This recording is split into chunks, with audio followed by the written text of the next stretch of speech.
Muito boa noite! Ó, são 8 horas e 34 minutos e o nosso Mais Vida chegando ao vivo na sua casa nessa noite de segunda-feira. Boa noite, Fabinho! Boa noite, Dani Pink. Boa noite para você aí de casa. Vamos começar mais uma semana junto com a gente? Olha, você está se cuidando aí, hein? Lavando bem as mãos, dando tchauzinho assim de longe, evitando sair e ficar em lugares com muitas pessoas? É muito importante que a gente faça a nossa parte para que essa situação toda termine logo, é ou não é, Dani? É isso mesmo, Fábio. Assim a gente cuida de nós mesmos e, é claro, de todos à nossa volta, né? Por aqui a gente segue trazendo muitas atrações para vocês, mas é claro que tomando os devidos cuidados e sempre alertas.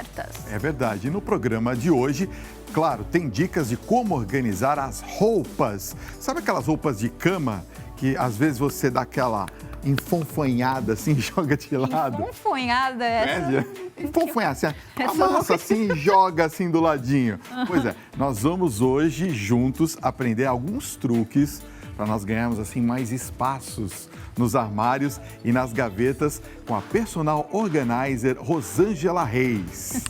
Muito bom, ninguém vai enfonfonhar mais o lençol de elástico, né?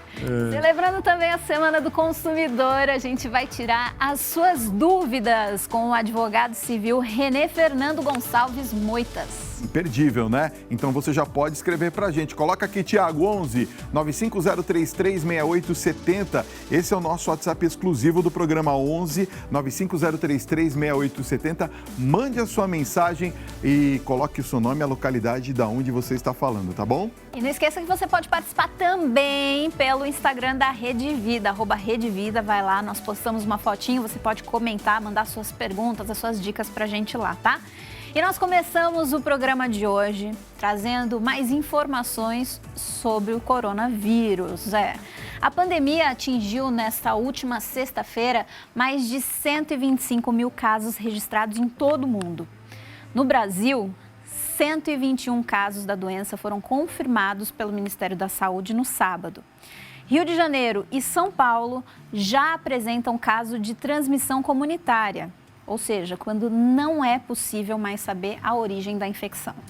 O crescente número de casos confirmados e a escassez de estudos amplos sobre a doença, que é muito recente, inclusive, né, se espalha com velocidade, tem causado insegurança a gestantes e pais de crianças pequenas. Será que a gravidez deixa as mulheres mais suscetíveis ao vírus? Há casos de transmissão para o bebê durante a gestação ou parto? Pois é, e a amamentação, né? Por uma mãe infectada, por exemplo, pode ser um risco para a criança? Pois é, são muitas questões e a melhor maneira de evitar o pânico e as fake news é através da informação. E para passar todas as orientações sobre o assunto, a gente recebe agora aqui no Mais Vida o geneticista, Dr. Caio Brusaca. Doutor, seja muito bem-vindo aqui ao nosso Mais Vida. Estamos dando oi à distância, mantendo as orientações aí, né, do Ministério da Saúde. Doutor, vamos começar, né, explicando para o pessoal de casa, porque ainda há muita fake news, quais são os sintomas do coronavírus e se ele pode ser confundido com alguma outra doença, como, por exemplo, a gripe, que é o que tem dito muito aí. Os sintomas do coronavírus é basicamente como se fosse uma síndrome gripal. São tosse, dificuldade para respirar, que nós chamamos de dispneia, além de febre. Alguns pacientes já foram relatados, inclusive, problemas gastrointestinais. Coisa, né? E por que ele é considerado assim tão contagioso? E como que se dá esse contágio? O problema do coronavírus é que, assim como qualquer outro vírus da mesma família do coronavíride, ele é um vírus que passa de pessoa para pessoa. Diferente da dengue, onde existe um vetor, que o vetor seria o Aedes aegypti, aqui o vetor é nós mesmos. Então, quando a gente fala, a gente expele muitas gotículas de saliva e é exatamente nessas gotículas de saliva que encontra-se o vírus. Agora, como é que está sendo feito o diagnóstico, né, do coronavírus? Qual o exame, no caso, que detecta se a pessoa está com a doença ou não? Antes de tudo, uma vez com suspeita de coronavírus, o indivíduo deve buscar um serviço de saúde, onde o médico vai pedir os exames corretos na hora certa. O exame que confirma o coronavírus não é um exame de sangue, é um exame que a gente utiliza secreções. Eu trouxe aqui um kit onde a gente pode mostrar. Esse aqui é um palitinho tipo uma escova, cotonete que a gente coloca no nariz, em ambas as narinas e na garganta, e coloca dentro desse tubo, que a gente chama de tubo Falcon, com soro fisiológico. Na verdade, são 2 cotonetes por indivíduo e a gente encaminha para o laboratório. Os laboratórios comerciais, eles podem fazer a coleta nas próprias unidades ou, inclusive, coletas domiciliares. Já no Sistema Único de Saúde, essas coletas elas estão mais restritas a pacientes hospitalizados, apesar de hoje ter saído a notícia pela OMS que deveria ser feito o rastreamento em larga escala, não só em pacientes hospitalizados. Vamos falar um pouquinho sobre a questão das gestantes que nós citamos agora no início da entrevista. Como fica o caso delas, por exemplo? O organismo reage de maneira diferente? Se alguma mulher que está nos acompanhando agora está gestante, quais as preocupações que ela tem que ter em relação ao Covid-19? Na verdade, as preocupações são como qualquer outra síndrome gripal. Ela tem que tentar usar aqueles recursos que nós estamos utilizando, manter distância, fazer as limpezas, higienização das mãos, o cuidado quanto à questão dos espirros e tosses. E, principalmente, os estudos mostram que, diferente do H1N1, que é a influenza A ou gripe A, não existe um risco aumentado para gestantes, assim como ocorre no H1N1. Mas as gestantes, elas estão mais suscetíveis ao vírus ou não? Elas podem pegar mais facilmente ou não? O risco é o mesmo para todo mundo? Isso, o risco para pegar o vírus é o mesmo para todo mundo. Agora, tem evidências de que o vírus, supondo nessa questão, como estamos falando aqui da gravidez, que ele possa passar para o bebê caso a mãe contraia o vírus do coronavírus? Existe um estudo feito em população chinesa de um N relativamente baixo, onde eles fizeram o mesmo exame de pesquisa de coronavírus em líquido amniótico, que é onde o bebê fica dentro do útero da mulher, ele fica banhado pelo líquido amniótico. Observaram-se que não havia coronavírus nesses casos, ou seja, ele não passa a barreira placentária, que nós chamamos. Mas parece que teve um caso de uma grávida com um recém-nascido, os 2 foram testados positivos para coronavírus, né? Então, nesse caso, o bebê teria contraído a doença na hora do parto? Na verdade, foi depois. Depois. Isso, porque a mãe que está amamentando, que seria possivelmente a próxima pergunta, ela tem que tomar os cuidados para que não passe pelas gotículas para o bebê. Não é que a criança pegou o coronavírus da mãe pela gestação, e sim durante a amamentação, por conta da proximidade entre a boca e o nariz da mãe com o do bebê. Outra questão é o leite. O leite também... Não passa também o coronavírus pro neném? Não. Esse mesmo estudo que avaliou a PCR de coronavírus em líquido amniótico também avaliaram leite e não havia sinais de coronavírus no leite materno. Isso quer dizer que se a mãe fizer a asepsia correta da mama, usar a máscara, ela pode amamentar normalmente? Sim, inclusive a mãe que está diagnosticada com coronavírus não é contraindicação à amamentação.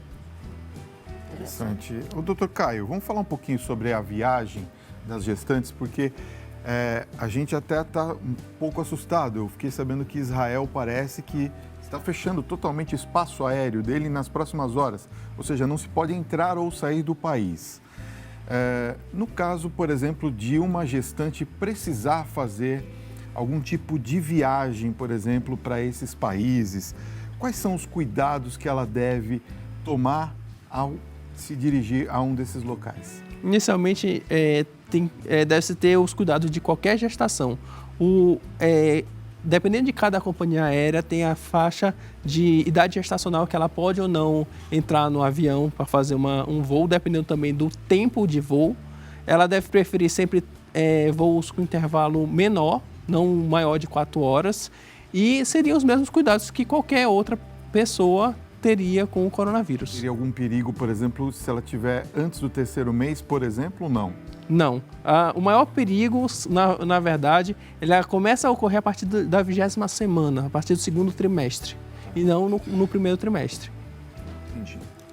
A questão da máscara, ela, antes de tudo, não é aquela máscara cirúrgica comum. Pensando na mãe que não tem coronavírus, ela deveria usar a máscara N95, que é aquela com filtro. Pensando naquela mãe que já tem coronavírus, ela está com exame positivo, aí sim, essa usaria a máscara comum, pois a máscara comum ela é utilizada para a pessoa não passar adiante a doença. Então isso é importante, né, Importante. Fabinho? Porque às vezes a pessoa acha que está se protegendo e na realidade não está, né? Está. Então E no é caso das N95. crianças, doutor, também as crianças têm que usar máscara, não? A priori, não. Supondo que a mãe tenha o coronavírus, que nem a Dani falou, a criança usa máscara ou não? Não, quem usa a máscara é a mãe. É a mãe, é quem está contaminado, é isso? Exatamente. E não quem no caso, na amamentação, não é a mãe que tem que usar e não o filho. Doutor, e quando que a gente sabe que uma pessoa contraiu o coronavírus, enfim, tem aquele tempo de incubação, depois tem a expressão da doença em si.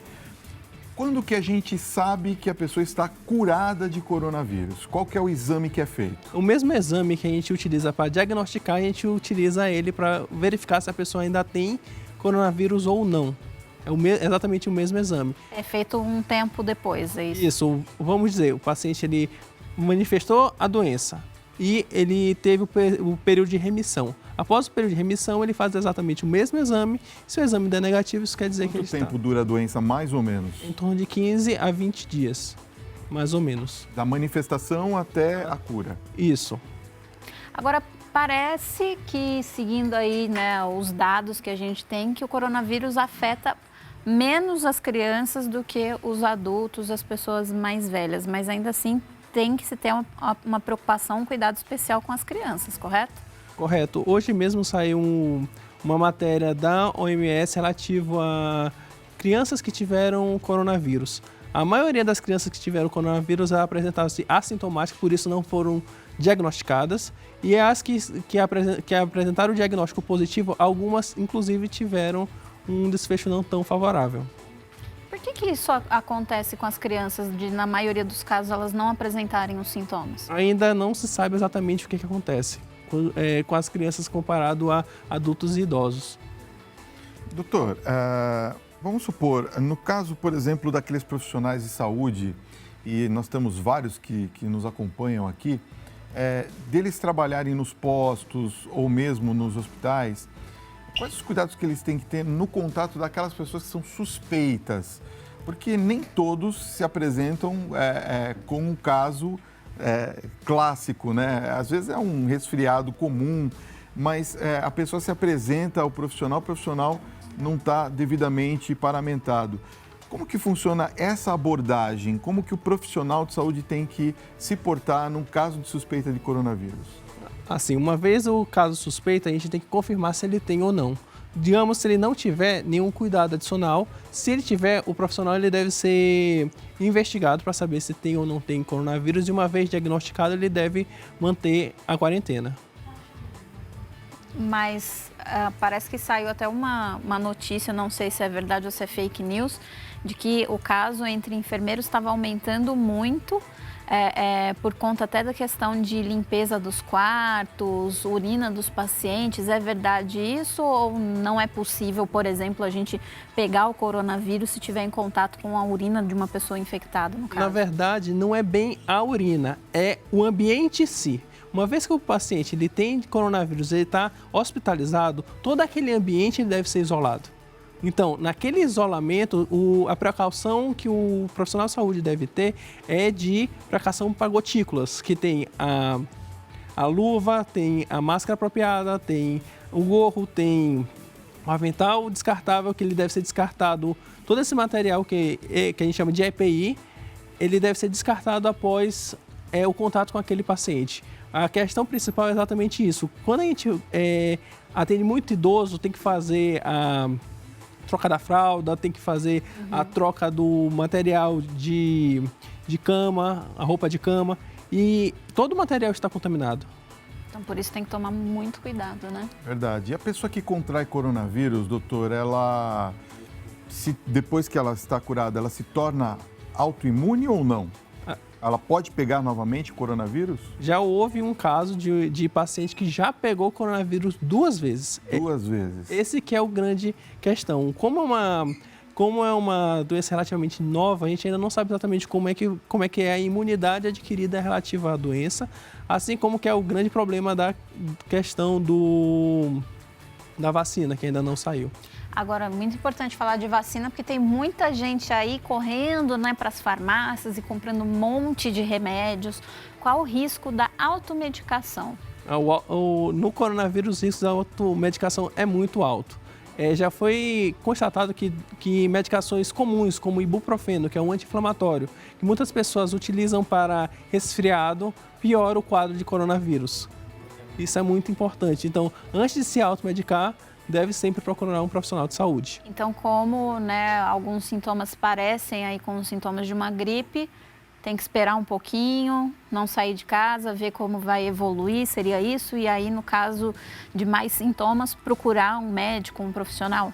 Exatamente. O principal ponto é, uma vez apresentando os sintomas, se não tiver uma falta de ar muito séria ou febre, tentar fazer um tratamento mais domiciliar, claro, com todo o suporte que hoje já existem ferramentas de telemedicina que fazem atendimentos à distância para saber exatamente quais medicações poder tomar e, caso piora do quadro, procurar um hospital. E muitas pessoas estão falando que não tem sintomas gastrointestinais, mas o senhor acabou de dizer que, em alguns casos, ocorre da pessoa ter algum sintoma relacionado ao intestino também, né? Sim. Então, quer dizer, tem que ficar alerta, né? Que às vezes o pessoal fala, mas eu tô com um pouco de dor de barriga, cólicas, e aí não tem nada a ver. Então, quer dizer, cada um reage de uma forma, né? Com certeza. Naqueles 2 primeiros casos, nós vimos que houve uma mutação, né, do vírus entre o primeiro e o segundo caso. O vírus tem essa capacidade de se mutar rapidamente, esse coronavírus, ou não? Sim, o coronavírus ele é um vírus de RNA. Diferente dos vírus de DNA, os vírus de RNA eles têm uma habilidade de ser altamente mutante. Tanto é que a cepa da Itália é diferente da cepa da China. E a que está no Brasil é predominantemente a cepa italiana. Bom, por fim, então, quais as recomendações que o senhor deixa para quem está nos assistindo, está com medo, né? Não sabe se pode sair de casa, o que pode ou não fazer? Quais são as orientações? As principais orientações seriam sempre cuidado, higiene pessoal, que a gente chama de etiqueta respiratória, e usar bastante álcool em gel para fazer as limpezas das mãos e... Água e sabão sempre? Sempre. Muito bom, tá aí. Doutor Caio, obrigada pela sua presença aqui hoje no programa. Espero que em breve a gente possa trazer boas notícias de que isso acabou, né? Com certeza. É o que nós esperamos nas próximas semanas ou meses. Muito bem. Ai, esse ou meses deu até um arrepio aqui, gente.